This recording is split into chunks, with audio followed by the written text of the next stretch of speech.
तर बघा मंडळी, आता आपल्याला काढायचं आहे सोयाबीन. पण कसं काढावं त्याचाच विचार येत आहे. बघा, काऊन तुम्हाला सांगते. बघा आता हे बघा, हे सोयाबीन आहे.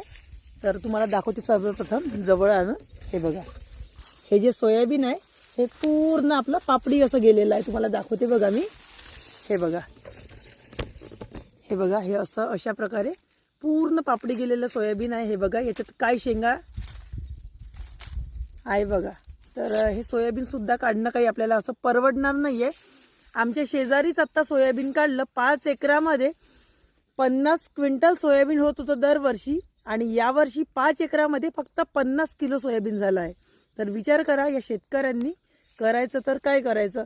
काढतो म्हटलं, बाया लावतो म्हटलं कापायला, तर तो सुद्धा खर्च परवडणार नाही. आणि हार्वेस्टर लावतो म्हटलं तरी तो सुद्धा खर्च आपल्याला परवडणार नाही. तर अशा प्रकारे आमच्या शेतकऱ्याचं एवढं नुकसान झालं आहे मंडळी. पण सरकार म्हणतं की नुकसान फक्त मराठवाड्यात झालं आहे, चंद्रपूर जिल्ह्यात तेवढं काही नुकसान झालेलं नाही आहे, अशी भाषा त्यांची आहे आजही.